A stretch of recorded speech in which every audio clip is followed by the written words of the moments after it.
I'll admit it, that song always gets me going. The Russian nightclub, as Aaron affectionately called it.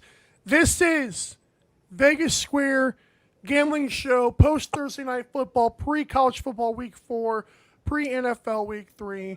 How is everybody? What's up, Aaron? Not much. I sounds like I missed a hell of a show last week, right, Tom? You didn't miss much. It's all right. You didn't miss much. Sammy? No, doing well. Had to take the week off, unfortunately, last week just for some work conflicts. But I'm back. My results weren't much better than Tom's, so I'm hoping for a bounce back week, not just for myself, but for all of us. Couldn't have been worse than mine. Come on now. Don't sell yourself short. I could have gone 0-10. You got to win. You got to win. That's big. That's huge. Go ahead, I know. Sammy. I even got credit here on this template for 2 wins. I don't know where the second one came from. So.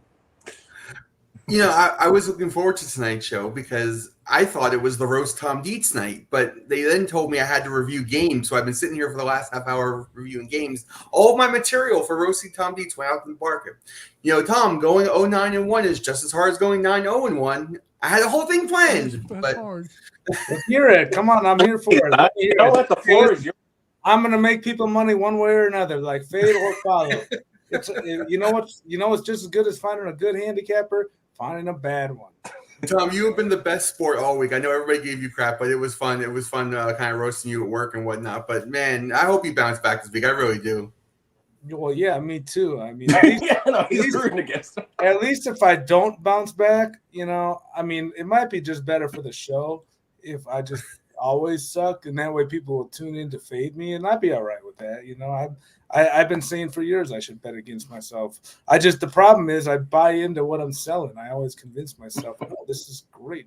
Like my logic is always reasonable.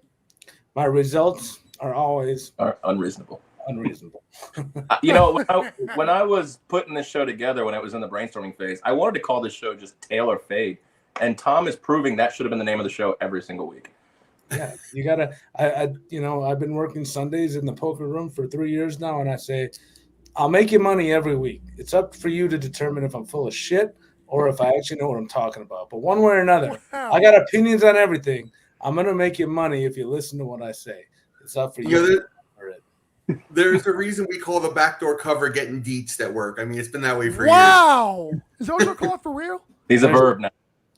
There's a joke in there somewhere. Yeah, I was going to say something with backdoors and Dietz and Well, anyways, over here, I gotta cheers my guy Aaron Rodgers. I did wear the Rodgers jersey today just for him. Vintage Rodgers today. My goodness, he looked incredible. I know we'll get into it, but to take the attention away from my record, I gotta shout out my guy Aaron Rodgers there. Well, I gotta win by. Oh, this is rough. Hey, you started the week off with a win. You like Jets. You said Jets all day. Yes, sir. You did. I started off the week with a win too. Woohoo! Oh, look at you guys catching up to me already. Oh God, Aaron, your second win came from your Prop City bet, which counts for your record, not but it doesn't count towards your pay. Oh, Derrick Henry. That's right. I totally forgot about that. Yeah. Woohoo! So Aaron went 2-4. One of them didn't count towards his piggy bank, but you get it. Netted only -38. Sammy 3-3, netted only -6, and then 0-9-1 himself. That was. I'll put it this way: as a person who had never had the Dietz experience, that was a very interesting show, especially when Aaron didn't even show up last week. It was incredible. Well, to be fair, there's the Dietz experience. That was even beyond the Dietz experience right there. one. I've already had plenty of examples. The South Alabama. My worst beat is not even last week, even though there were plenty of Tennessee Titans with Will Levis in week 1. South Alabama not announcing Gio Lopez is out. Then they don't go over, and then they hang 87 the following week. Next week on that one. That was one of my best bets. My God. And then this week, I actually got hooked by App State. When we made our bets here, the line was 2.5. So my personal weekend wasn't as bad as my show weekend, which doesn't make anybody feel hope not. But I had App State -1. They win by 2, so I get hooked in this. So that was bad. But no, we're bouncing back this week. I can tell already. We got we started off good tonight, so we're bouncing back. I could feel it. I don't want to, take the show off on a tangent here real quick, but I was talking about this with Mike on the morning show, and maybe it's just this year, maybe I just haven't noticed. Have you guys seen ever another year where lines across the books move so dramatically, like hour by hour? I mean, lines move 4 or 5 points in a day, and usually sometimes it's not even on injury designations. It's just lines are just so fluid nowadays. You're just trying to catch falling knives. Yeah, it's been crazy. Some of the line movements have gone off the rails. I think it's because people have access to more information now, and so there's much more action coming in bigger bulks now. I'm not really sure. Back in the old days, you couldn't even have your cell phone in the sports book, and nowadays you can you can search lines all over town while you're sitting there looking at the sports book. So I don't know. I think that has something to do with it, but yeah, the line movements have been crazy. Yeah, just the Saints in Philly this week. Philly was a 2.5 3-point favorite, and I know AJ Brown's out, and that plays a little part in it. But about 6 points. They lose now. Now you get New Orleans a 2.5 3-point favorite, no matter where you catch it. Sammy, I do remember getting yelled at. I used to go to when I lived in Tahoe, one of the sports books I went to had a whiteboard up still. That shows how old I am.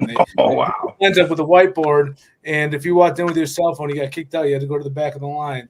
Cell phones weren't as prevalent back then, but I got kicked out for looking at cell phones many times. And now I can walk up on the phone, checking everything at the ticket counter and make a bet.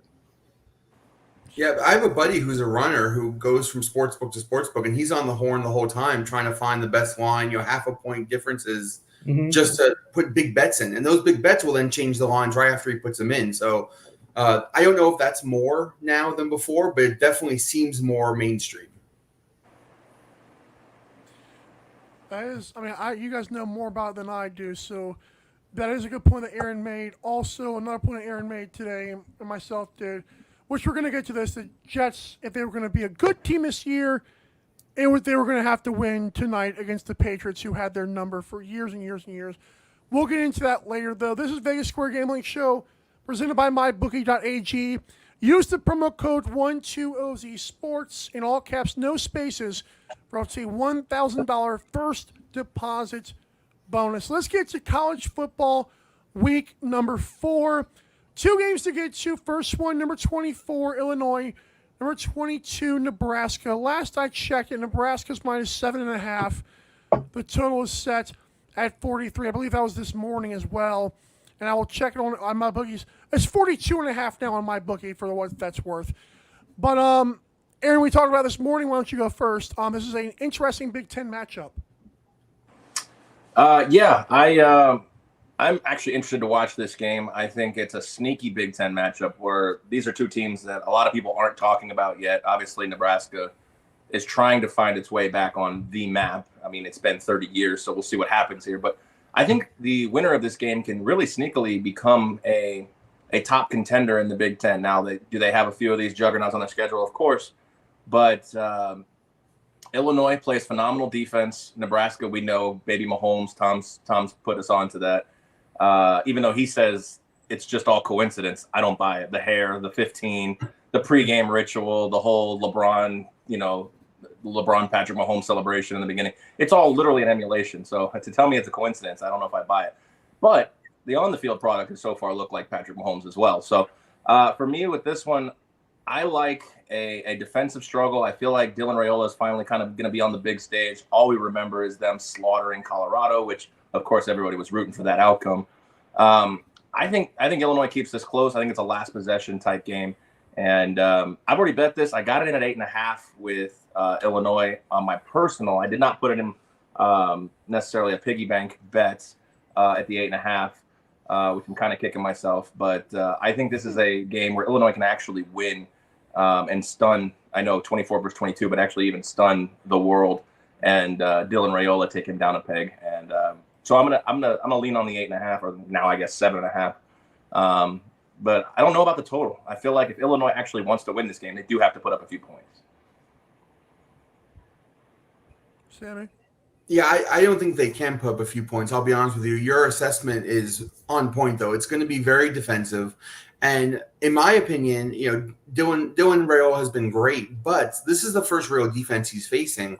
It's in the lights. It's a night game in Nebraska. Obviously, there'll be home field advantage, but he's still a true freshman quarterback, and this is the first real test he's going to have. I think if Illinois is going to win this game, they keep the score low, and they beat him on a last possession kind of game. The total being 42.5 very much lends to me the dog in this spot, and that's why I, in fact, opened up the piggy bank on this game for my only college bet of the week and bet Illinois. I think I got him at 8, but I'll take the 7.5 if that's what you locked in at, Mike. I do think Illinois keeps this game close. I do think it comes down to a last possession, and I do think we'll see Baby Mahomes struggle just a bit under the bright lights in the night game. It's a Friday night game, so it'll be nationally televised. Everybody's gonna be watching it. This is a big spot for them, and I'm looking forward to watching it as well. Hey, Sammy, just before Dietz goes, I noticed you texted me, I guess earlier today at 11:48 a.m. Eastern. For us, it was 7.5. Had you seen 8.5 somewhere else, or had it already gone down at that point? I thought I saw 8, but I'll take the 7.5 if that's what you locked in at. I mean, either way, I like Illinois. I have them. I happen to win on the money line in my fire bet, so no spoiler alert. But I like Illinois in this game. I like Illinois in this game, regardless of what number you lock me in at. Yeah, and I woke up this morning and not on my bookie, but it was still 8.5 in a few places, and just in the day it's moved down. I did open up the piggy bank as well on this one. I'll take the 7.5 as well for $22 to win 20. Same bet. Cool. Go ahead, Dietz. I'm just tempted to take the piggy bank. I don't have a bet on this, but with you guys on Illinois, I'm just tempted to fade it just on principle. Please do. I'm excited.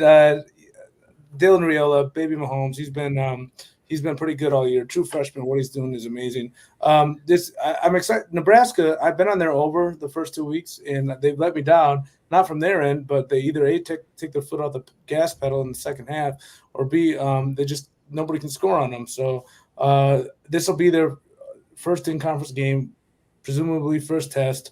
I'm really interested to see what these guys can do. Matt Rule in year 2 he showed market improvement in year 2 as a college head coach. You got the true freshman aspect with Baby Mahomes, but I mean, for me, you're talking about Matt Rule versus Brett Bielema, who I'm familiar with in Wisconsin. He was great for a while, but then kind of fell off the rails a little bit, went to Arkansas, couldn't get it going, and now he's got a decent team in Illinois that I admittedly don't know much about.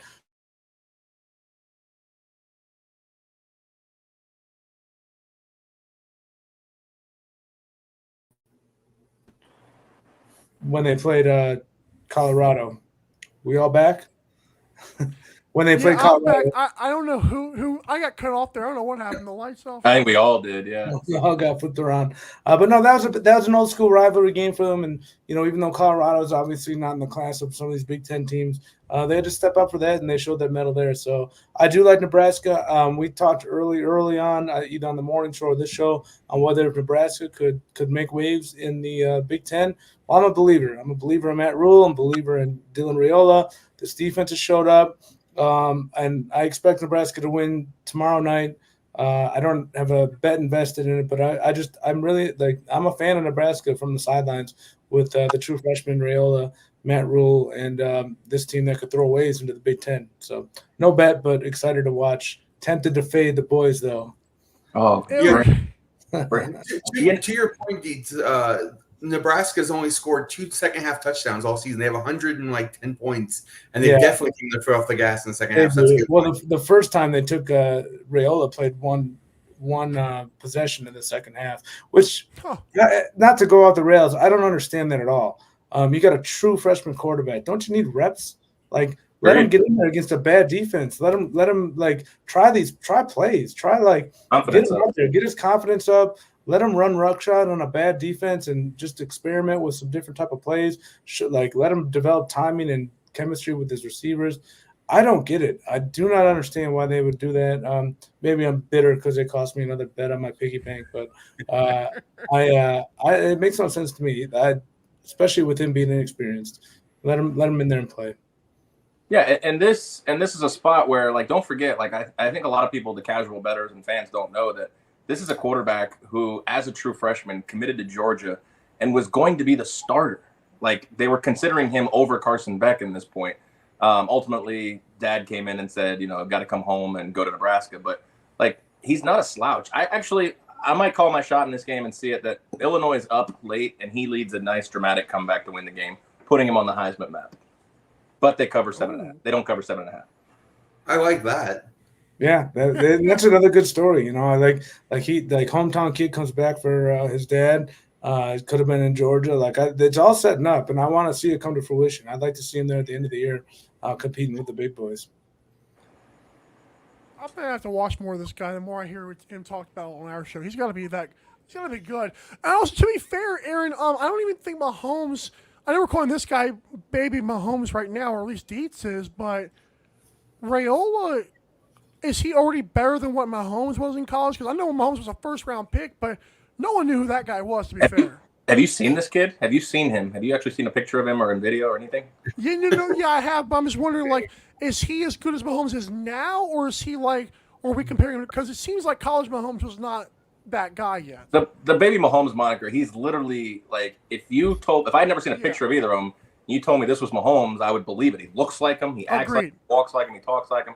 I think the problem is if you're just now, this could be me foreshadowing completely wrong or completely right, but if you're just now tuning into him this week, you may be disappointed because I do think Illinois is going to just suffocate this guy. I don't think he's going to have a phenomenally statistical game. I do think that game-winning drive could be a Heisman-type moment, which, of course, is always so hard for a freshman to do anyways, is win the Heisman. But I'm just saying, I think that if you're tuning in expecting him 350 and 4 touchdowns, you're going to be – I think you're going to be disappointed in this game. Hey, Mike. 4 touchdowns. All right. Mike, if you want to see real Mahomes play in college, check out the highlights of him versus Baker when Texas Tech played Oklahoma. I think the two of them combined threw for 1,200 yards and 12 touchdowns in that game. Those were fun days. They couldn't make the totals high enough. I think we had some 80-point overs back then. Kingsbury versus I don't think it was Lincoln Riley. It might have been Tyler Murray days. There was a lot. Yeah, that was the Big 12. You could 77 over, book it. Lock it up. We had it by half over betting. There was no. Yeah, we had it by halftime. Mahomes in college was an absolute star, man. He played for a small school, nobody really paid attention, but he was a stud. Jeez, I'm impressed. I just found out recently that Mike is only 28 years old, so it's okay that you're not remembering these days. Happy belated to you, Mike. Yeah, I would say happy early. First of all, it's next month. Oh, early. Sorry, I didn't remember earlier. Yeah. I would say from 2004 to maybe the pandemic, Big 12 football, just defense was optional. I mean, it really was. Yeah, and that carried over in NFL for a little while. They wanted that spread defense, kind of what Sammy wants. Sammy, that's what you should be looking at. You should be doing deep dives into old mid-2000s Big 12 football and get that into the NFL. Because that might be what you're looking for. I love it, but the problem is the guys who played defense in the Big 12 in 2004 were also bagging groceries after work, after football practice. Those guys weren't playing in the NFL. Yeah, but all about the excitement. But at the same time, is all those guys, Graham Harrell, with the exception of Pat Mahomes, most of those guys really early, they never panned out. They never became anything. The Big 12 quarterbacks that threw for 65,000 yards in college they didn't have a professional offense. Yeah, it's true. Speaking of those days, Lincoln Riley and USC, who suddenly as a defense, as Sammy predicted and told us was going to happen, they're taking on number 18 Michigan in what's left of the Big House. The Michigan Cheating Wolverines will host the Trojans. And listen, USC is sorry, I had to do that. USC is favored by 5.5 on the road. Total set at 44. Aaron, are you shocked they're favored by this much on the road? And also, are you a believer in USC making a big statement? Oh, those are two very different questions. Okay. If I had no, it's not a bad thing. I'm saying, looking at this preseason, and you're telling me because this thing was 6.5 a couple days ago in favor of USC, I'd be snap betting Michigan, no problem. But right now, it's USC off some good games coming into the big house against. Now they're finally going to try, to have an orgy in the big house. No pun intended. Alex, I think it's Alex Orgy, whatever his first name is. I don't care. I know his last name. His last name's Orgy. He's going to be the. I didn't know where you were going with that. I didn't know. You didn't know that? Yeah. His last name is Orgy. That was a random joke. No, but it worked. It worked. Yeah. So I don't know. This is kind of a tough spot. New quarterback, not a lot of tape.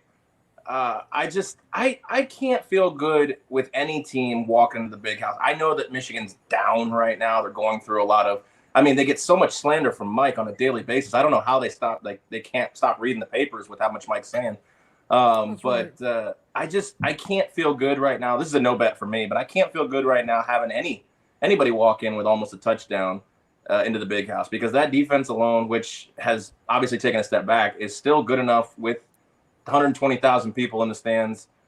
I mean, I know that Sam trusts Miller Moss more than I do, but I don't know right now if I could feel comfortable laying points in the big house on a road team in their first Big Ten matchup ever. I couldn't do it, but I do think USC might be able to still squeak away with a win here. I mean, one of Dietz's only wins this season was betting a touchdown favorite in the big house, and they won and covered pretty easy, right? So I don't think USC is as good as Texas is, but this kid, Alex Orgy's thrown 7 passes. He's thrown 5 air yards in his career. I would be shocked if they threw the ball more than 15 times in this game. It comes down to game script. If USC gets up in this game, Miller Moss makes a few big throws, they score a couple touchdowns in the first quarter, Michigan can't just sit there and run the ball into the line every single possession. If they can keep the game close and it's a in the trenches battle, of course Michigan can both pull up the upset and definitely cover the spread. I'm more on the side that Miller Moss and the elite receivers can get open again, even against Will Johnson and some of the secondary of Michigan. But yeah, it's a no bet for me, but I'm definitely rooting for USC in this spot, and I don't see any way in which Michigan can put up more than, 17 points in this game. It's a bad spot. You said what? I said, I'm sorry. I thought you were done, Sam. My bad. I said, I think we found the Wi-Fi monster. Yeah, there he is. Welcome back. I mentioned that Dietz win and he leaves. Yeah, exactly. Yeah, the George Costanza. I had to get out, leave on a good note. Mike, since you're 28, George Costanza was a character in Seinfeld in the 90s. Yeah, wow, that's crazy. Classic. Good. No, sorry, I was actually trying to enlarge my screen. I accidentally exited out. These Mac computers, don't get a Mac. All of us senior citizens who can't find the right button. Yeah, the other end of the spectrum, the technology. Oh, good. This game came close to my piggy bank. Same premise. Michigan will be outside of the top 25 very soon. I just didn't, Texas. I don't have the same trust in Miller Moss yet that I did in Quinn Ewers to go into a hostile environment and beat a team like Michigan on the road. Although I do think that USC wants to make their stamp on the Big Ten. They could certainly do it this week against a very downtrodden Michigan team. Certainly lean USC minus the 5.5. It just didn't make my card as I'm trying to be a little more selective in my choices. But I'll probably end up with a personal bet on USC just because I have no faith in this Michigan team. And USC's defense is very improved. Miller Moss has been very good. Lincoln Riley's a hell of a coach. They got USC never lacks for talent. So just a tough spot to go into and lay 5.5. If you got me close to a field goal, I'd probably take USC. So I have a question with this, and maybe I'm reaching for nothing, but traditionally Michigan and Ohio State in Big Ten games, they get that Fox noon kickoff. They're the highlight. Fox paid for it. But now with the West Coast representation, this game all of a sudden becomes a 3:30 game. Now, are they doing that to be fair to the West Coast teams? Because this is one of the things I looked at, because I thought West Coast team coming east playing a 9 o'clock body time game. This is going to be not good for USC. And all of a sudden I see it's moved to 12:30. And of course it's on CBS now too. So I don't know if this is all just because of the West Coast thing, but that was kind of one of the handicaps I looked at to maybe try to force myself to be interested in Michigan. Ultimately, like I said, I have no piggy bank bet on this, but it was kind of an interesting thought there. Now all of a sudden Michigan, is playing a 3:30 Eastern time game versus a 12 noon kickoff. I don't know. I thought it was weird, but that's a good point. It's a really good point, actually. You normally don't have West Coast teams going to Michigan, so yeah, I mean that's definitely an advantage for Michigan to play earlier, and that advantage has now been taken away. So I don't know if it's because of TV rights or whatnot, but yeah, definitely in USC's favor. Good point, Aaron. Yeah, real good point. Good on them for doing that, because when games matter as much as they do, you don't want to put a team at that much of a disadvantage. So yeah, good on them for recognizing that and moving it back a little bit, and probably makes for a better outline of the schedule for the day too. Plenty of East Coast teams that could play at 9 a.m. So give us a few more marquee matchups later on. Yeah, I was hoping to take advantage of that maybe, but again, no bet for me. You're watching Vegas Square Gambling Show. Don't forget to catch Vegas Square Morning Show every Monday through Friday, including tomorrow, or this morning, whatever, at 7 a.m. Pacific. We are live on 12 on Sports and replay on Dingo TV channel 217. We'll be right back to Vegas Square Gambling Show. We're talking NFL, and we're going to crack open the piggy bank so hard. We'll be right back.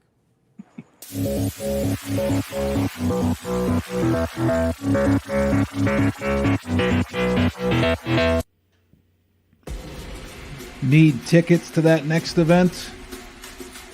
Well, at 12 Ounce Sports, we've got them with soccer anywhere in the world. Tickets to any venue, any sport. Want to go to NCAA or NFL football matches? We've got them. Baseball at every level. Every Power 5 matchup is available. Don't forget, costumes and paint are optional. What's that? You want to go to Broadway? We have those too. Want to jam out? Every concert, every artist. That's right, at 12 Ounce Sports, we've got the tickets for less. 12ozsports.com/tickets. That's 12ouncesports.com/tickets. Welcome to MyBookie. You're ready to create an account and start making money. And we're here to help. And remember, you can get a bonus of up to $1,000 on your first deposit. Now you're ready to bet. Just go to mybookie.ag, visit the sportsbook, click on your bet, and input the amount you want to risk or win in the bet slip. Yes, it's that easy. Just remember, at MyBookie, you play.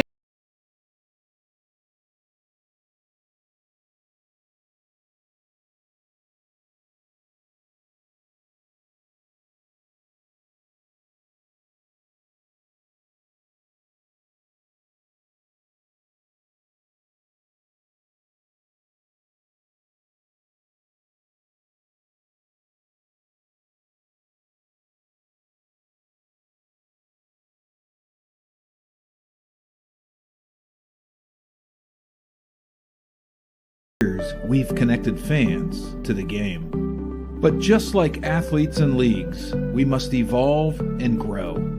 This fall, 12 Ounce Sports is taking our game to the next level. Montana, we'll see you in October.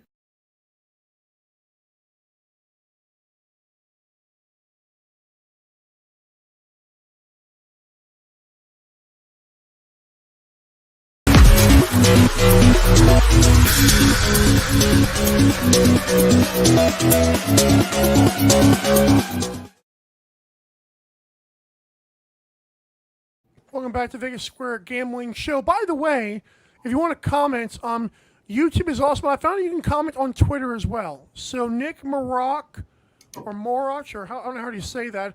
He said, "Love it, boys," and that's actually on Twitter, which apparently StreamYard now allows you to show those. So that's nice. You don't just have to go on YouTube to comment and for us to show it. I What is really want to Twitter?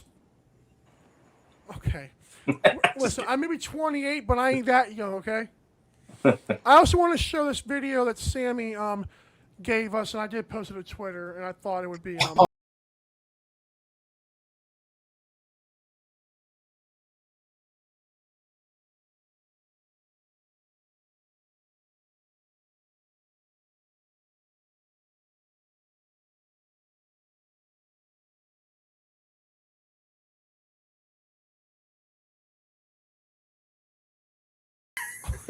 You know, I looked at that this morning when Sammy sent it, and I don't know if this was intentional, but my head, the guy who was my guy was his pelvic thrusts were incredibly aggressive in that video. So I don't know. This is what happens when I have free time at work and lots of creativity on my mind. I start making all kinds of videos.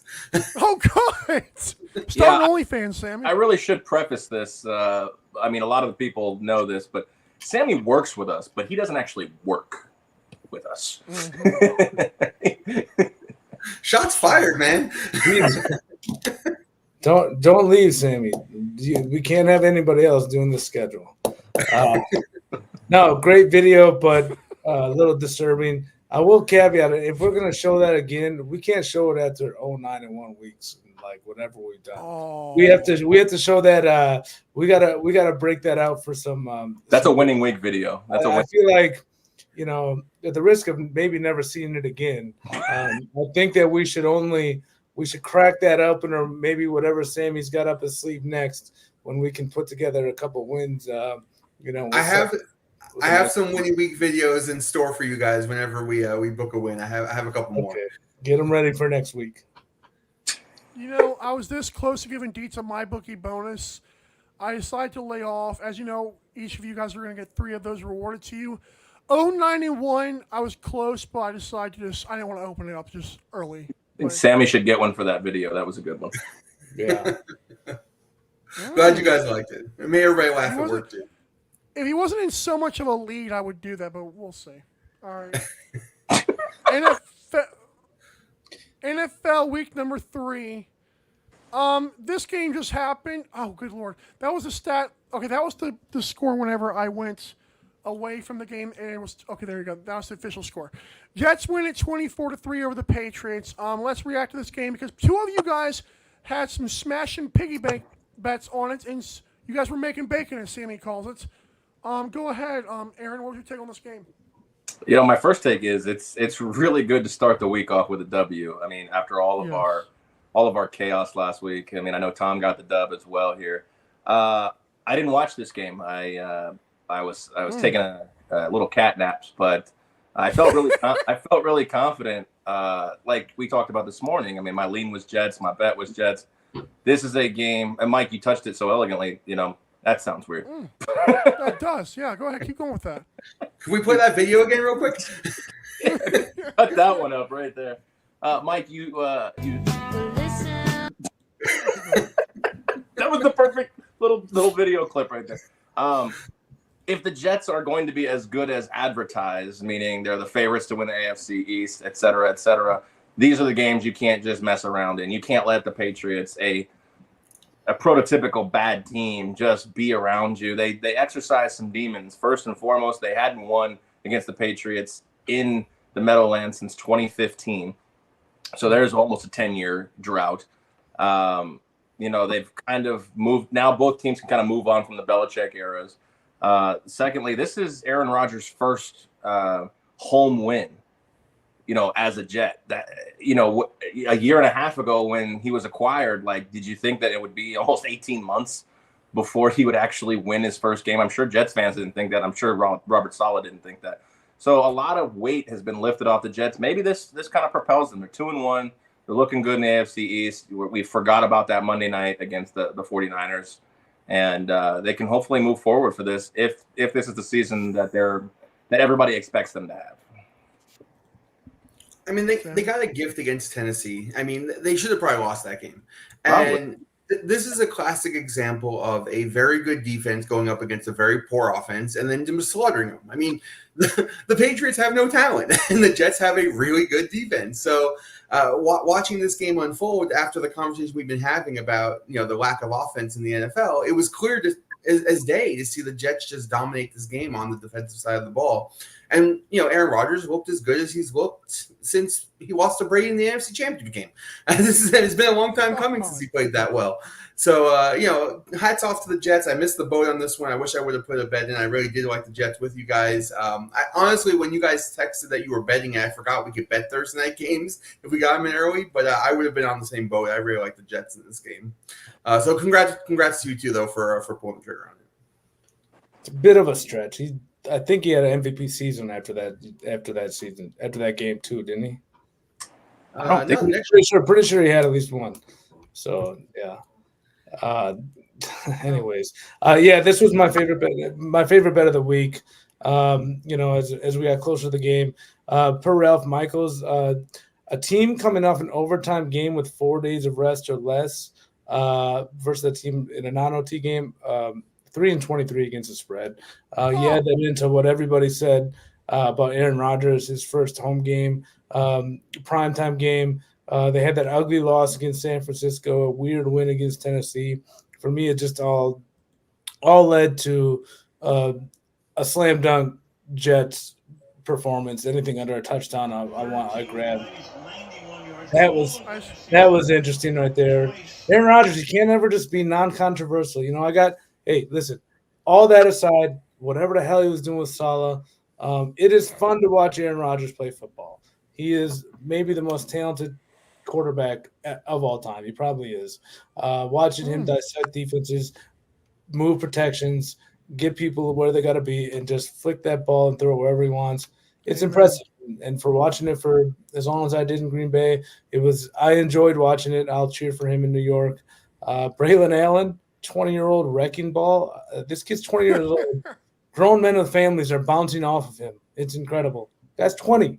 So, yeah, it was a great win for the Jets. I wanted to throw them in the piggy bank, and I also teased them with another piggy bank bet with the Bengals just because I know it's tough to put these piggy bank bets in on Thursday nights, but when it's such a we all feel so strongly about it, it's tough to not include them and give our thoughts on them. So we were all big fans of the Jets tonight, and it was fun watching Rodgers dissect the defense today that left a little to be desired.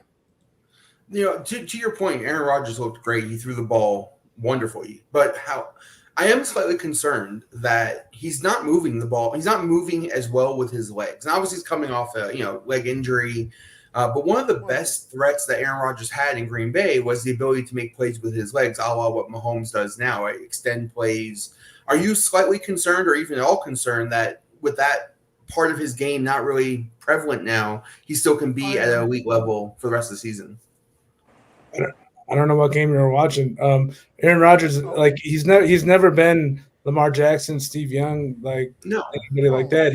His best ability as far as extending plays with his legs is moving around to the pocket, rolling out, finding people and he was as good, like you alluded to earlier, as good as he's ever been. Sliding over, avoiding collisions, moving guys over, the running back. They showed the replay of where he moved Breece Allen over to block a guy who came right up the middle, and he threw a dime to maybe Lazard. It might have been the touchdown play, but no, I don't. I mean, he's 40 years old, so you got to expect him to be a little bit less mobile. But he's what makes him great is his awareness in the pocket and being able to maneuver the pocket, which we talked about last week. Tua didn't have. All he did is backpedal, and then do dumb things. Rodgers can slide around the pocket. That's his advantage. Roll out and still throw an accurate ball. He's not. And tonight he ran for like you said, 16 yards or something. So he did more with his legs tonight than I would have expected. So he ran. I don't agree with that point at all. He ran twice, but in the past, if you look at his stats, he's always been able to escape the pocket, roll out, make big plays, not necessarily run for big plays, but just use his legs as an ability to avoid rushers and get extra time outside the pocket. I thought he did a fantastic job of that tonight. Way better than I expected him to. This game, but he has not shown that the first two games. And so I'm asking if this is not. Well, against the Patriots defense, I mean, I kind of give the guy a pass on that one. Maybe he gets a little more comfortable with. I mean, come on, guys. He's coming off a repaired Achilles. Yeah, look at Kirk Cousins last week. Like, it wasn't really till the last drive that he looked really comfortable. And Kirk Cousins he's 3 months later in the injury cycle, rehab cycle. But Kirk Cousins, same thing. It's going to take time, and these guys are getting up there in age. So it's but I thought tonight he checked all the boxes. Like, I thought he played great. Best game in years. All right, let's get into our gambling part of our show again. Chargers at the Steelers. Both these teams are 2-0. Jim Harbaugh, the running attack with a healthy J.K. Dobbins is a thing right now, which is really cool.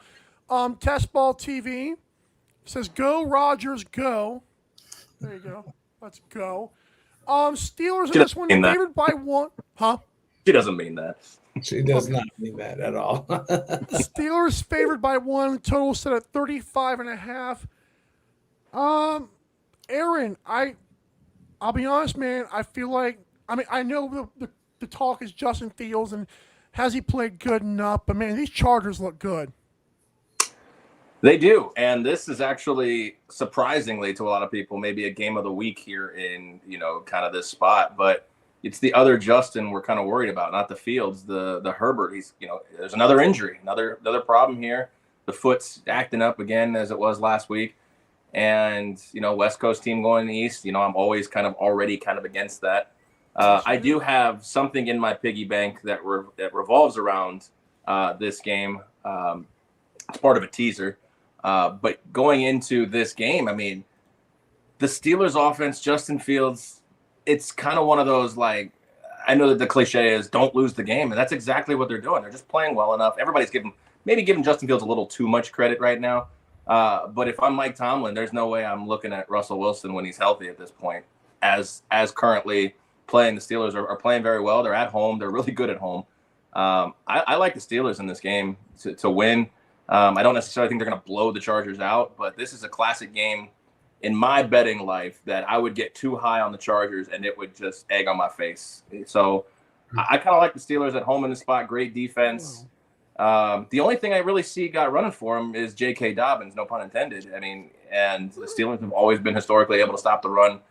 The too high safety. Minkah Fitzpatrick's still one of the best safeties in the league.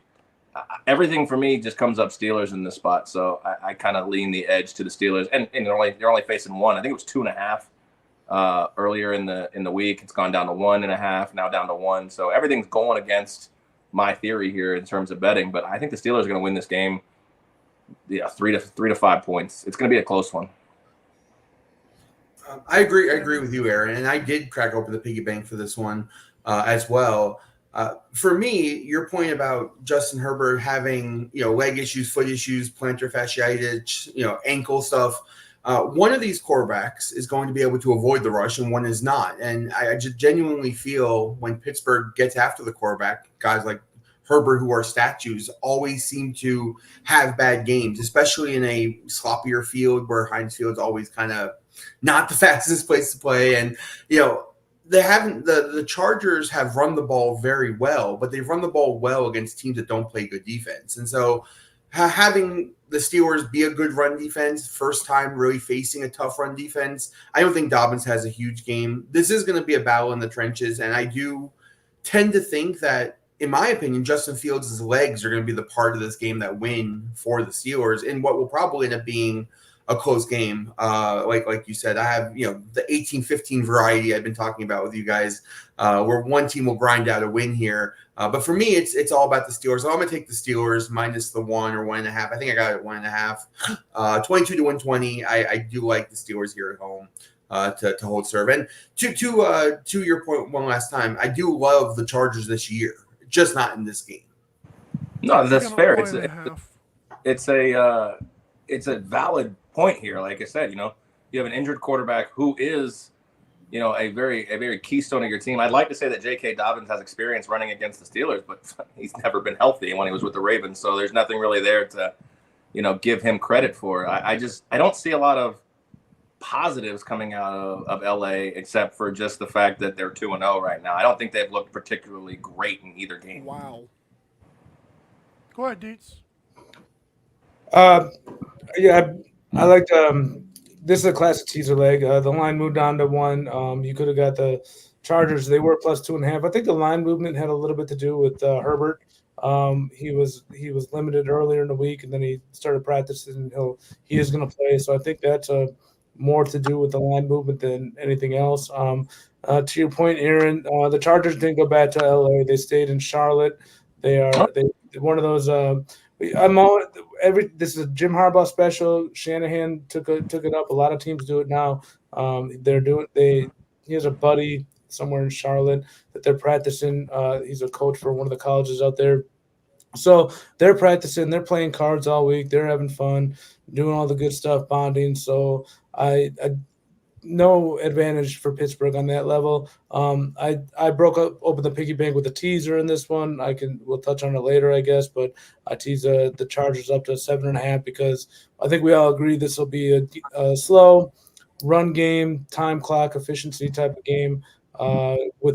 Probably be within a touchdown one way or another. I lean Chargers because of Justin Herbert. I know he's a little bit hurt, but you got a great coach in Jim Harbaugh, a great coach in Mike Tomlin. Mike Tomlin is traditionally a good coach as an underdog. He is traditionally not a good coach as a favorite, as somebody who's been let down by him numerous times in the favorite role. I am just automatically leery of backing Tomlin as a favorite. Would have loved to, if the Chargers were still around 2.5, 3, I might take him at that point. Now that it's down to a pick 'em, no, because it's going to be a coin flip game. Don't know enough about the Chargers or the Steelers yet. Both played a couple of weird, fluky, very I don't know how to describe it. Just low ball control. They played Carolina last week. Not a lot to take from the first 2 games that they played. Although with Atlanta beating Philly, that Pittsburgh win does look a little bit more impressive, even though Kirk Cousins couldn't move. I don't really characterize Herbert as a statue. He might have a bit of an injury right now, but talk about being mobile in the pocket. He's always been pretty mobile himself. So I'll be teasing the Chargers up with another team later on. We'll talk about, but I can't back Tomlin as a favorite. I mean, to be fair, because I also, like I said, I have a teaser in this game. I tease the Chargers as well. Yeah. I tease it a little more. I have a 3-team 10-point teaser, so I'm actually getting double digits with the Chargers. So I forget about those. I forget those are options. Dang it. They used to be plus money options. Yeah. No, I 6.5-point teasing, but yeah, Sammy will probably be laughing at us when Pittsburgh wins by 10. Pittsburgh doesn't beat anybody by 10. When was the last time Pittsburgh won a game by 10? Pittsburgh barely scores 10. It's a classic Chargers teaser spot. Find your favorite teaser leg and put the Chargers in it. I was going to say 9-6 Chargers, Yeah, something like realistic possibility today or this weekend. All right, Texans, Vikings, Houston favored by 2. Totals at 46. Obviously, Houston was the preseason Cinderella story, or not even Cinderella story, just say everyone loves them. For the Vikings, Sam Darnold may have resurrected his career with head coach Kevin O'Connell. And Vikings defense kind of pesky. Not just to Daniel Jones, but to Brock Purdy in that offense, even though they were in the dome last week. Aaron, got any thoughts on this game? I do. No action for me. So my thoughts here are, if I'm buying the Vikings, I'm buying high, and if I'm buying the Texans, I might be buying at a lower spot. I think that backdoor cover leaves a real sour taste in a lot of Texan backers' mouth. I won't point out anybody in particular, but it's another unlucky one too. And fumbling. I forget about that. Jesus, there's too many to count. Oh well, you're welcome for reminding me. Makers. But, I saw this movie from Sam Darnold once. He started 3-0 with the Panthers, and then Christian McCaffrey wheels fell off for him, and he was out of Carolina. I'm still not on the trust Darnold bandwagon, even though I like Darnold. I do. I've been high on him. I haven't given up on him. He's my Daniel Jones story for you, Mike. Yes. I just see a spot in this. So he's going to fall off a cliff? I don't want to back the Texans in this spot just because it's on the road and they're going to be laying points. Because anything can happen in Minnesota. That's a great home field advantage type stadium. But I do think the Texans walk away with a victory here. They kind of show us who they are.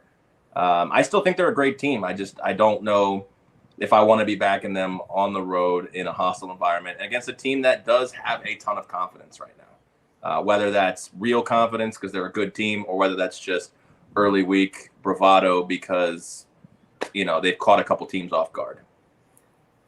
Sam. I do think that the Vikings have a great defense. They've played phenomenal both games this season. But this game has no action for me, mostly because of the injury problems, right? Justin Jefferson hurt last week.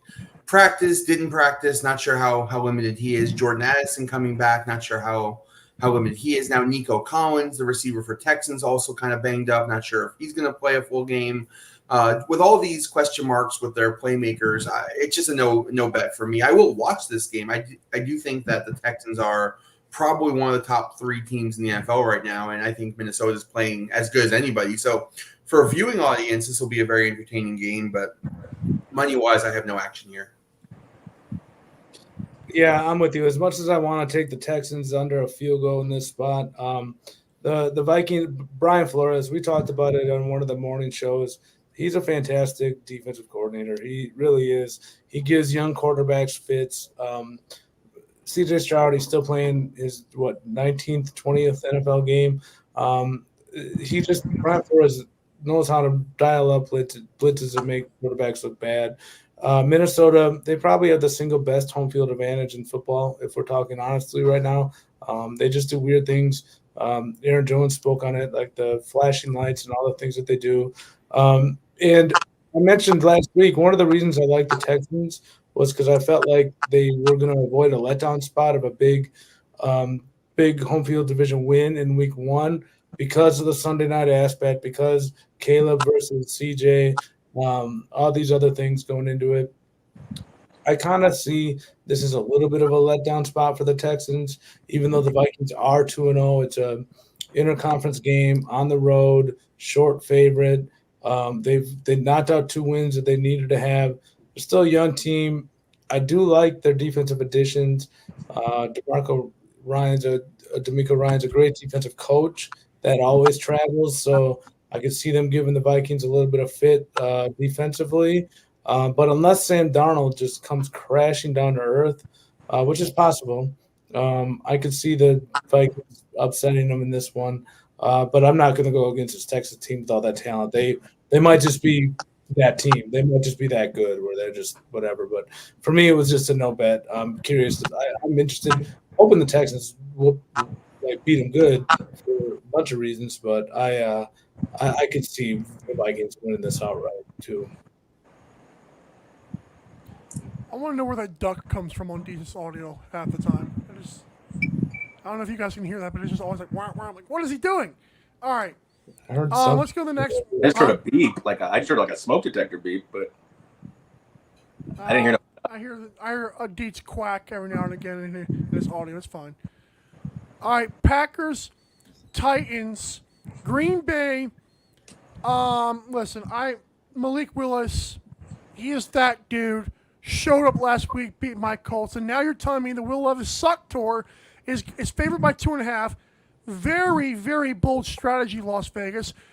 Aaron, what the heck, man? This is crazy. I mean, they're begging the entire world to take the Packers in this spot. They're the better team overall. It's a revenge game, even though he won't admit it, for Malik Willis. So his obvious desire to play well. But I think, save for maybe 3 plays, Will Levis has actually played okay. I know that you guys may disagree with me on that one, but I've watched, his replay. I thought Will Levis obviously has made 2 incredibly stupid turnovers, and then I saw one-off play where he just looked lost. He didn't look like he was really comfortable with making that offensive play. I have this game in a teaser. It's coupled with that Chargers teaser. It's an obvious bet. It's going to be Packers going all the way up to double digits. But if I'm having to take this line at face value, I feel like everything's begging me to take the Packers, which makes me want to just take the Titans on principle to cover literally by 3 points. Great. So I will probably never bet Will Levis again after he screwed Dietz in week 1. He totally screwed me in week 2. He cost me my fire bet. I went 2-1 on my money lines, and I had the Titans, and he gave that game away. With that said, I actually don't think he's looked that good. You know, the touchdown he threw last game. They look good. I just think okay. The one touchdown he threw, the long touchdown he threw last game, basically should have been picked off, right? It was between two guys. They happened to both miss it and it landed right in the receiver's hands. I don't know that was a good play on his part. They had a really hard time moving the ball overall in both games. I don't know, man. I want to bet the Packers here. I've heard Jordan Love might actually play in this game. There's been a lot of coverage about him practicing, and I don't know that it matters too much. I mean, Malik Willis' revenge game is probably still enough motivation, even if he doesn't play. I don't know that Love will be himself the first game back from injury anyway. But this is all Packers for me. I can't bet them. I wish I had the cojones here to play it on the Packers. But I'm never betting Titans again. Will Levis stinks. I mean, if you're into the Packers and you either think one that Jordan Love's going to come back, or two that Malik revenge tour, the Malik revenge game is real, I don't see it getting better than this. It obviously is never going to get to Green Bay +3 in my opinion. So but God forbid if you do, if this is like, I'm sure Tom's going to say, this is a prime teaser spot, especially if you're going to get Jordan Love back. So. I mean, it might be open up the piggy bank, Sam. I did not open up the piggy bank, but I do like the Packers in this spot. I have plenty of action this week, but Packers are the better team here. Yeah, piggy bank is open. Let's go. Like I don't know what you're talking about with everybody wanting to bet Green Bay, Aaron. Everybody I listened to this week tells me they want to bet Tennessee. I must have missed Malik Willis when he came out and played so bad apparently. Whenever he played for Tennessee, what did he play? 5 games? I don't even know. But bunch of reasons. One, Jordan Love is practicing. He's not just on the sidelines on a treadmill. He is out there doing drills. He's out there. He's got a sleeve on the knee with a little brace. He looks good. I've watched the videos on Twitter. I obviously follow all the beat writers in Green Bay. There's a real chance he plays. So just for that fact alone, I got Packers +2.5 in the piggy bank, $11. Just because if he plays, that line's flipping to -3 Green Bay right there. For that reason alone, all three of us should be betting Green Bay right now at this number because it's a fair number from Malik Willis. It's a steal for Jordan Love. So yes, bet the number right now. Also bet the under 38. Tennessee, they got a real good run defense. Green Bay's not going to be able to run 50 times like they did against Indy last week. Buckner went out during the game. Indy's not a good run defense. So we're not going to be able to run ruckshot on that defense, but I do expect them to be able to have a little bit of success, sustain some drives, and then on the flip side, Green Bay, I've been saying it ad nauseum. The reason I love this team this year is the defense. Jeff Hafley, they're studs on defense. They are a legitimate top 5 defense in the NFL this year. Tennessee, they have a right tackle named Nicholas Petit-Free. He sounds French. I don't know. But he sucks either way. So 13 pressures on 35 pass blocking snaps last week. He is 61 out of 61 on right tackles per PFF. He is the worst tackle in all of football. You know who's going to eat this week? Rashawn Gary. Take him over sacks. I don't have a prop bet on him, but if you can find Rashawn Gary over 1.5, 2.5, 3.5 sacks, take him. You're not going to be able to block him. Like the Green Bay is going to get in that backfield. They are going to make Will Levis the king of throwing up all over himself, make more mistakes. So I expect even with Malik Willis, Green Bay to be able to make a game of this. Probably, I think they're going to win it no matter what, just based on their defense. Tennessee's got a good defense, but we're going to see as this year goes on, these additions Green Bay made on that defense with the defensive coordinator, we will be talking about them in 6 weeks as one of the best defenses in the NFL. And today, Sunday, we're going to see another example of that. I think this Green Bay defense will eat. I think with Malik Willis getting plus 2.5 is a fair number. And if Love comes back, you get an even better number. So grab the 2.5. And to complete my teaser, like you said, Aaron, I did a 6.5 point tease. I had to lay 26 to win 20, but I took Green Bay up to plus 9, and I wanted to get over the hook with the Chargers. I took Chargers plus 7.5, 26 to win 20 on that for my piggy bank as well. So we busted open the piggy bank here on this game. Yes. But see, this is what I'm saying, and I don't know if Dietz is the right, person to really base all this off of. But like everything I've heard all week is this line makes 0 sense. Don't give me the home field advantage. Don't give me any of that. Tennessee has no home field advantage. Why is this line 2.5? Nothing about it makes sense. They got to protect themselves if Love comes back. But they can move that. I mean, this line should be picked. Yeah, they can't go too far with the minute they go to 3.5 with Tennessee or 3, it'll get hammered down to Green Bay. They can't do it. Wouldn't you? It can go to pick. It can't go to 3. Right. That's what I'm saying. I'm thinking the line's going to be pick versus. I mean, regardless of Jordan Love or Malik Willis, the rest of this. I mean, we would all agree. You think it should be? You think it should be a pick 'em? I think it should be closer to a pick 'em if it's not exactly a pick 'em. I mean, what does Tennessee do better than Green Bay in any position?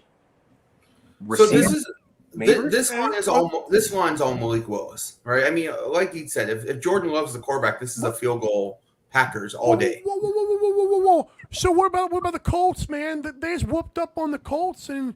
Malik Willis didn't whip up on the Colts. Malik Willis played fine, but Malik Willis is not the reason they won. He played fine. I think it has a little bit to do with the fact that Tennessee probably should have won both of they could have been 2-0. They probably should have been 2-0, at least 1-1. But Tennessee's got a real good run defense, and I think that's the basis. Like they think if Green Bay is just going to line up and run the ball 50 times, Tennessee will be able to stop them. But Matt LaFleur. He's so good. Like he's good. Is he that good though?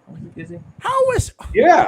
But in all honesty, if the game is close and you have Malik Willis needing a game-winning touchdown drive, relying on his arm, do you trust Malik Willis to get down the field? I think they're going to dominate the game. I don't know. Here's a better question: do you trust Malik Willis more than Will Levis? No. But I'm saying in a game of field goals where the score is 12-9 with a minute to go, Malik Willis has the ball in his hands. Do you trust Malik Willis to get down the field? I think Will Levis.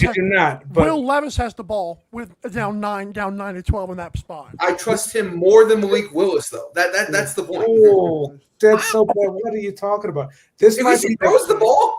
I'll tell you what. This might be the first week where if you're down by 3 with a minute left, you want your defense on the field instead of the offense. 100%. They might have a better chance of scoring. Will Levis has had a year plus in this offense. Malik Willis has had 3 weeks. Of course.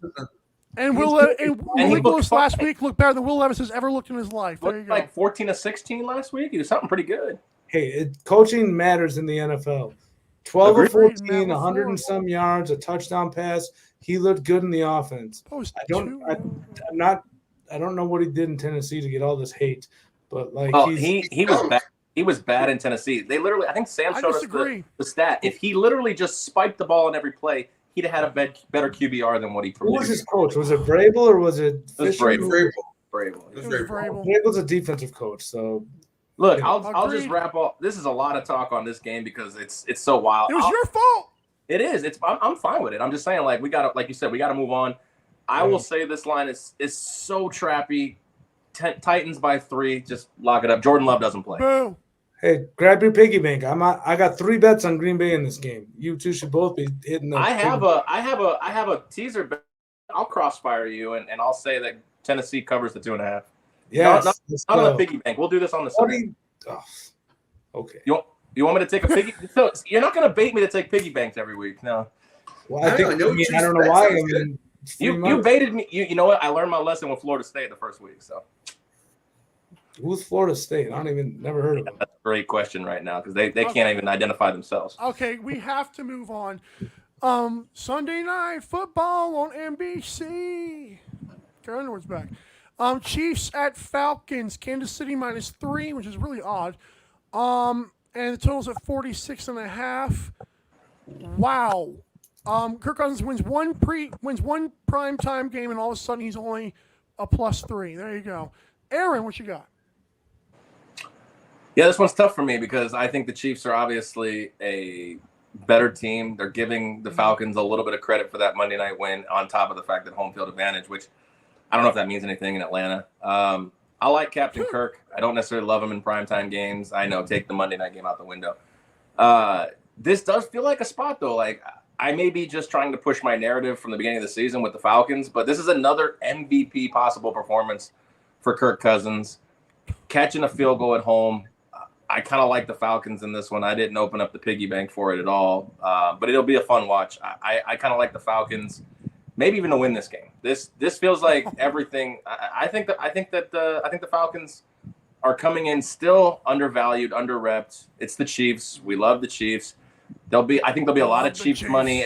I think there'll be a lot of Chiefs money at the end of the day in a get back spot. So give me the Falcons to cover the 3 and sprinkle a little bit on that money line. But of course I chickened out and I haven't put anything in the piggy bank for this one. I did not chicken out. I am all about the Falcons this week, man. I'm Captain Kirk all day on this one. And let me tell you, the Chiefs have won 2 tough games. And I'm not going to go into how the refs help them and all that conspiracy theory, but they have played tough games. And this is going to be another tough game. The Falcons defense gets after it. And the Chiefs showed last week when facing a tough Cincinnati defense, they will struggle. You know, Mahomes, for all of his glory, hasn't looked great this year. And I know they want to get Worthy involved, and Kelsey hasn't really been involved. You know, they have no Hollywood Brown. This offense is going to struggle without Pacheco. At the end of the day, I think Pacheco was the driving force. No Pacheco this week.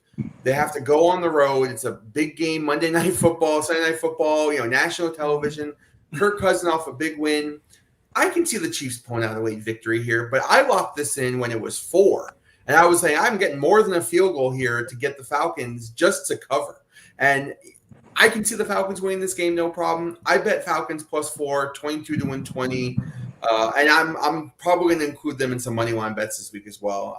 I'm all in on Captain Kirk here. I dig it. I like that, Sammy. It'll get back to 4 or 3.5 at least by Sunday night for sure. As people start chasing, there'll be some chase money for sure. Aaron, to your point, I'll tell you what: if Kirk Cousins beats the Chiefs on Sunday night and beats Jalen Hurts on Monday night, your MVP bet might be looking pretty live right there for sure. I'm with Sammy. If this was a Sunday afternoon game, Sunday morning game, I'd be all over the Falcons plus a 3.5. I think this is a classic Chiefs letdown spot. They find way they regular season they just do weird things in these games and they find ways to keep them close.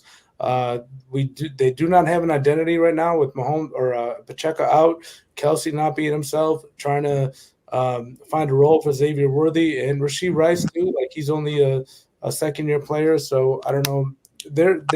They do not have an identity in offense right now. So I hear that too. I don't really know what it is. So Falcons are part of my fire bet. I do have a money line. They're part of my money line fire bet. Wouldn't be surprised at all to see the Falcons win this game. That defense impressed me on Monday night. Kirk Cousins getting healthier. He looked good on that last drive. They have some weapons of their own on offense. This should be a fun matchup, and I expect it to be a close, as Kansas City likes to keep these games close. So Carson Steele coming out party. I will say this because Bijan ruined a touchdown parlay for me last week. He's guaranteed to score this week. So Bijan anytime. And we're guaranteed to have a ref, some sort of controversial ref call in this game we'll be talking about next week as well. So, well, it's the Chiefs. It's an NFL game, right? Yeah, that's true. It's not even just the Chiefs. Anytime your team loses, you call the referees. Let's go. Dial it up, baby. I mean, this is every team. They've missed clear DPI, and we can't call it. I just love it. I love it. I have no issues. Yeah, I had no issues with that. Talking about the mauling by the offensive lineman on the same exact play that they just happened to miss. So. Oh, I didn't see that part. Whatever. Neither did the refs. Neither did the refs. I was working. I didn't watch the game, but yeah. Monday Night Football, Commanders Bengals. So I guess why you guys picking the Falcons? I guess that's weird because the Chiefs are just going to be rigged. Commanders, Bengals, Cincinnati's favored by 7. Totals at 47. Aaron, drink it. There you go. Now you're good. Now you're good. This is tough. How do you feel confident back in the Bengals in this spot? Everything points towards the Commanders, with the exception on the fact they're on the road.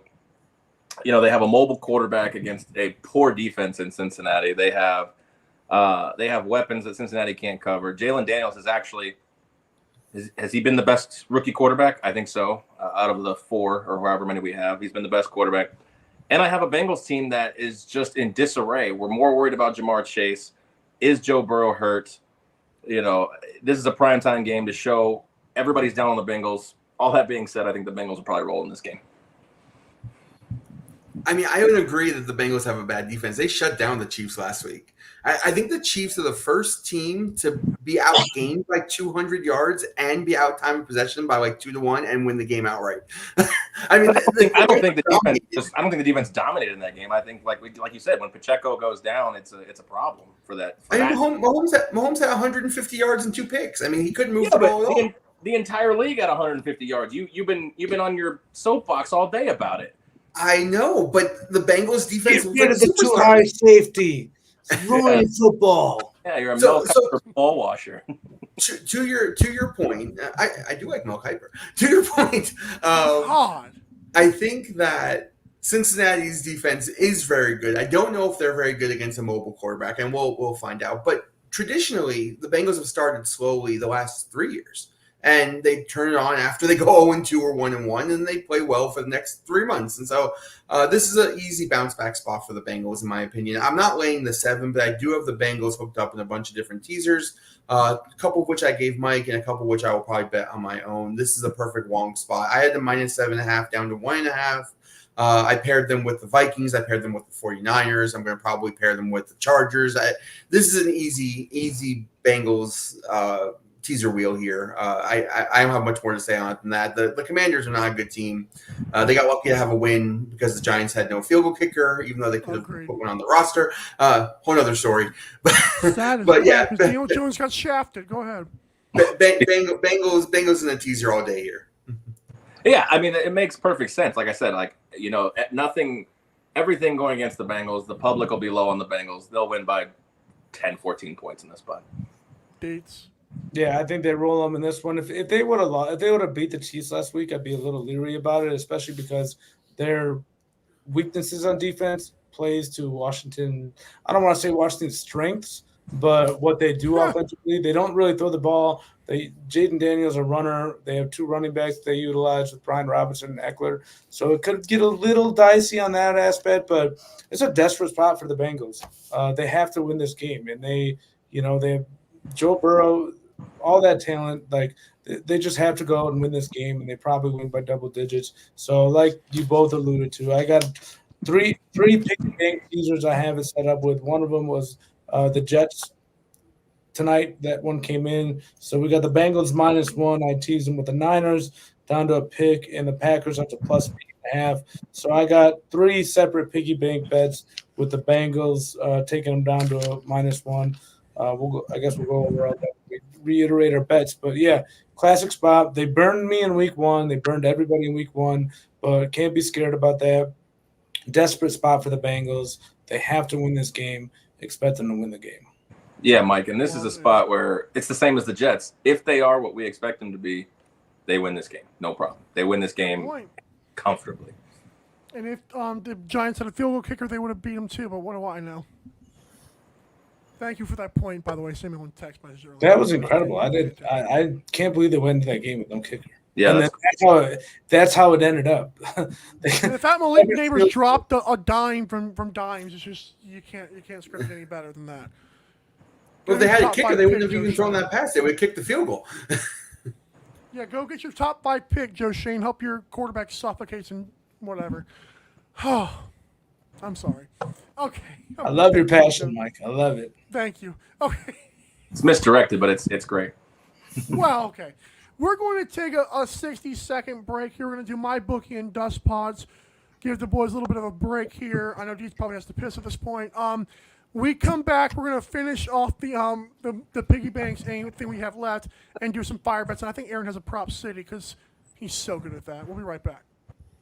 Welcome to MyBookie. You're ready to create an account and start making money. And we're here to help. And remember, you can get a bonus of up to $1,000 on your first deposit. Now you're ready to bet. Just go to mybookie.ag, visit the sportsbook, click on your bet, and input the amount you want to risk or win in the bet slip. Yes, it's that easy. Just remember, at MyBookie, you play, you win, you get paid. America, get back on track with Dust Pod's Performance Stabilizer. When applied to roadways, it kills dust and strengthens the integrity of the road. Easily applied by mixing with water. Dust Pods is the future in polymer stabilization. Call 1-833-DUST-PODS or visit dustpods.com today. I'm so glad that I produced that commercial and directed and all that good stuff. It just makes me feel good. Dustpods.com, but you guys love a good road, right? Takes you back. Sure, yeah. Love a good dirt road. I like a red dirt road. Oh, good. Back when we used to four-wheel. Jeez. I'm All from right, New York. let's I know get- what you guys are talking about. Yeah. let's get- The concrete jungle. Where wet dreams and tomatoes. Isn't that the lyric? Wow, Aaron, that's the third sexual joke you've made. Shame on you tonight. I haven't even been drinking. Yet. That's pretty rough. Oh, good. They're not starting now. Piggy bank bets. All right. Let's go with Aaron. I know you've already given a few of them, but go ahead and rattle off the rest of your piggy bank bets, sir. All right, yeah, so I've got 6 straight bets, 2 teasers for my piggy bank here, hoping to obviously get in the green this week. You've already heard about Illinois plus 7.5 for $22, and we've already cashed the Jets minus 6.5 for 11 or for 10. Yep. Finishing off those straight bets, I have TCU and a money line. They are a road favorite in this spot, minus 140, so I'm 14 to win 10 in that spot against SMU. The University of Houston, they're getting 4 points. I locked it in at 4 points. They're down to 3.5 right now, 11 to win 10. I think they're the better team. I think Cincinnati is atrocious as a football team. So give me the 4 points with Houston on the road. I'm fading Arch Manning. I'm going to take 44 points. I'm taking University of Louisiana Monroe plus 44. I think Arch will have a fine game. I just don't know if he can get to that number. So we'll have to see with that one. They might pull him even before that. And then I'm going to your Danny Dimes well here. I'm going to take the Giants plus 6.5 against the Browns. I'm going to go back against the Deshaun Watson play here. I think that the Browns win this game by 3 points, giving me a 6.5 point cover. Danny Dimes, don't let me down. You have so many times before. All right, my teaser. This 3-team 10-point teaser is minus 120, 12 to win 10. It's already got the Jets in. I crossed the 0. Don't shoot me. But it's coupled with Louisville on a pick'em game, and UNC as basically a pick'em at minus a half a point. So that one's 12 to win 10. A 3-team 10-point teaser. Second one is all NFL. We've talked about them. I got the Packers plus 11.5 when they were 1.5 point favorites. I should have got them at 12.5, but I didn't. The Bears plus 11 and the Chargers plus 11.5 as well. So I have a lot of road teams teased up. Now that I look at that, I feel a little uneasy about it, but say love you. Everything about your teasers make me uneasy. Every time you make one, I get a little uneasy. Every time I know you're on the same side as me, I get even that much more. That's fair. I'm really annoyed that I'm sucking so bad because I have no leg to stand on. But my God, tease through 0, 2 college games. God, we need to have a talk. Deshaun Cosby. Do you want to take notes? Do you want to take notes on how I do it? Give him advice. Tell him. Give him the business. When your amount of wins last week starts with a letter, you can't talk. Okay. Deshaun Cosby will do will do well, but I like Daniel Jones in that spot, Aaron. Thank You're you. gonna, I know you're gonna win this. You're guaranteed to win this teaser too. Forever, Deshaun Watson should now be referred to as Groper Cleveland. I don't care. That's his name now. I feel bad bashing him so bad. One of the reasons he was going through trouble last week is because his dad died, and he still came out and put that performance out. So I'm gonna lay off Deshaun Watson slander for a week while he's mourning the loss of his father. But kudos to him for coming up and taking care of business last week and beating the Jags in one of my bets. Tough spot for him, and maybe he's turning the corner football wise. I don't know. I mean, like, Sammy, we got 10 minutes left, man. Go ahead. I'm rooting for Deshaun Watson as well, but yeah, that dad thing, man, it always. I remember. Okay, come on, 10 minutes left. All right, sorry. All right, my bets real quick. Illinois plus the 8. We talked about this already. No need to go over it again.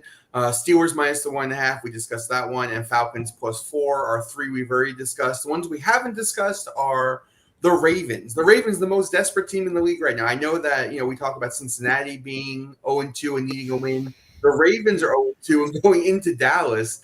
And I think this is a slam dunk spot. It's actually my best bet of the week. I think the Ravens go in there and destroy these Cowboys. I think this is a game where you have 2 different levels of play, 2 different levels of roster, and Dallas is on the worst end of the stick against a very motivated team. And Lamar, he just kicks everybody's butt that isn't named Patrick Mahomes. So, yeah, give me the Ravens minus the 1. Or Gardner. Sorry, and Gardner Minshew.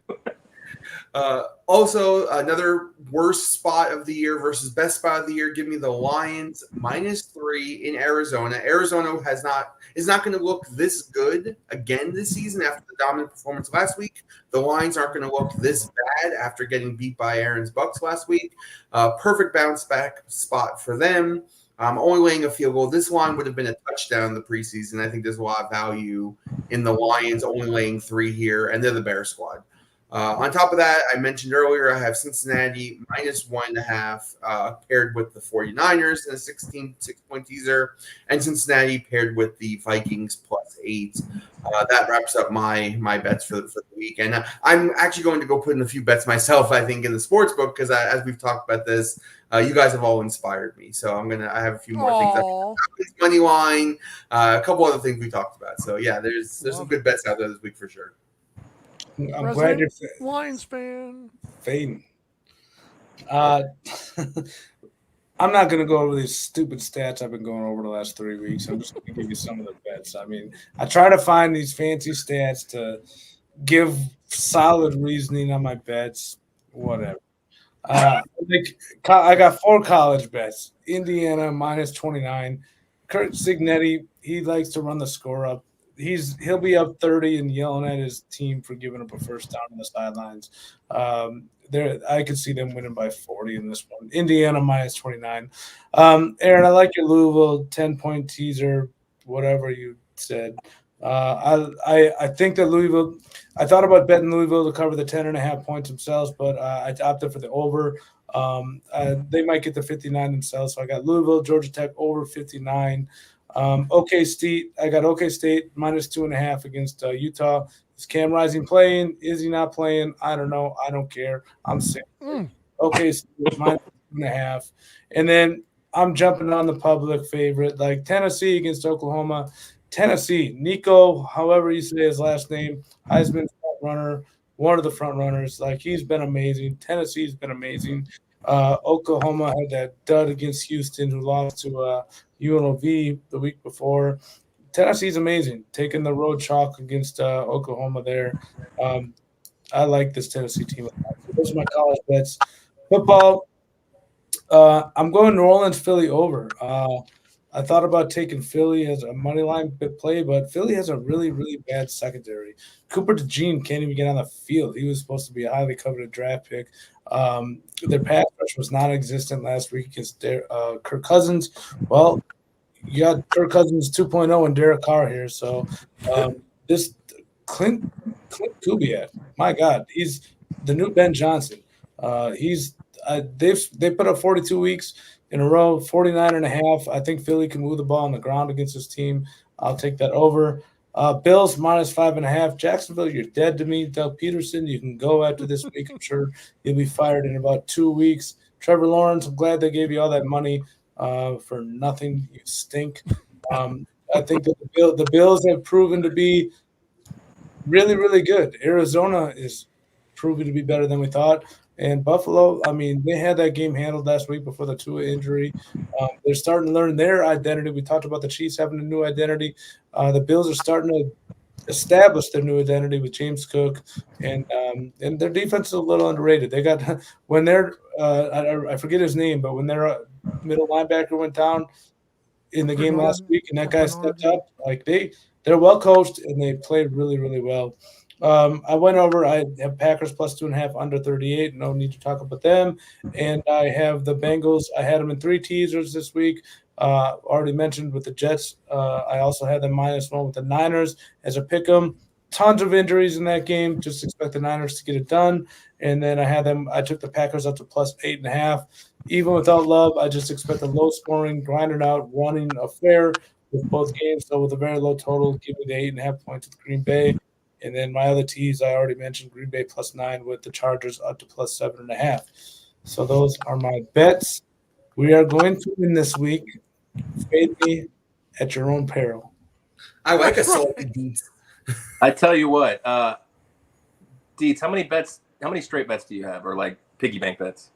1, 2, 3, 4, 5, 7, 8. Including the teasers? Yeah, sure. Anything you open up the piggy bank for. Okay, so I have 8. If you include the Jets, I have 9 straight bets, and then I have 1, 2, 3, 4 teasers, 13 total. All right. If I can nail this, Mike, if I can nail his exact record next week, can I have my bookie $50 bonus? Maybe. Oh, maybe. All right. I'm gonna say you have 13 bets. Let's say you're 5-8. Oh. Oh, I want on this too. I would say Dietz is 7-6 if I was betting. I like some of those. Let's go, Sammy. Can you set the over underline at 5.5 and I take the over? I think it would be 6. If I like 5 and he likes 7, I think it would be 6. What? No, I'm not talking to Sammy. I'm talking to you. You said 5 and 8, so I'm giving you the half of a game. So all right. Sammy believes in me. You don't. I don't. I want to bet the person that don't believe in me. I'm rooting for you. I mean, okay. That would be a 500% improvement. Like, I am rooting for you. I mean, when I thought this was going to be the Tom Dietz roast, I started thinking of things that occur more often than Dietz wins, like Shohei Ohtani hits tonight. Hey, shout out wins. Shout out Shohei Ohtani. Hey, we talked about it on the morning show. Give him a quick shout out here. He's the GOAT. I'm done with it. He's the GOAT. 100%. Let's go. Unbelievable game tonight. All right. Yeah. Aaron has a prop city bet, by the way. My CVS. I love the CVS. I do have a prop city. We talked about this Packers-Titans game. Offense, especially through the air, is going to be at a premium. So give me Tony Pollard anytime touchdown. It's currently going off at even money. So I'll take the Tony Pollard anytime TD. I like that. He's been good this year. Hopefully you can find your Rashawn Gary sack. Yeah, I think might be looking into that this week too. Westgate. Yeah, they're gonna. Ooh, I can't wait. Jeff Hafford. He said, "Ooh, I can't wait." All Jamie, let's hear some more. Let's hear some more roasts. Come on. They had that girl on Sunday Night Football. Wait, we have to get our fire bet. Fire bet, of course. The rules are plus 500 on one bet or a parlay worth 10 to 1 or better, right, or longer, right, Aaron? Yeah. Okay, Aaron, hammer him. I'll open up my hammer fire bet here with politicians tell the truth more often than Tom Dietz wins a bet. So. All right, my fire bet. University of Houston plus. Hold on, I've won at least one bet. I've won at least one. The politicians they're over. All right, go ahead, Aaron. Maybe so. University of Houston on the road, winner against Cincinnati. Arizona State on the road, plus 120, winner against Texas Tech. Eagles, winner, plus 122 against the Saints. And the Panthers, Andy Dalton, the Red Rifle, gets a win. Panthers, plus 192. That is $10 to win 392 or plus 32.90. I'm also on the Red Rifle. I have Andy Dalton plus 200. I paired him with Illinois plus the 260 to beat Nebraska, as well as Jacksonville to avenge Dietz's defeat. And the Falcons plus 150 for Captain Kirk for plus 8,000 on that money line bet. And things that have occurred more often than Dietz wins last week, presidential assassination attempts. Golly, Sammy. All right, Dietz, go ahead, man. Yes. Okay, I can't say what I want to say. I don't want to get. I don't want our show to get canceled. You guys are crazy. Plus 8,000. God, I got to bet $5 on that just because. I took it easy. I got Eagles, Packers, Falcons. All teams that I think could win. 10 to win 1,000. Jesus. I like it. You guys are maniacs. Plus 8,000. I don't have a dog over 190, so I mean, what do you know? I just did. I did Eagles, Packers, Falcons. I think all 3 teams can win. I'll be putting $10. That'll be my $10 money line parlay in the sports book. To be fair, Tom Dietz's entire piggy bank last week was a fire bet too. So yeah, we could just rename my piggy bank as a fire.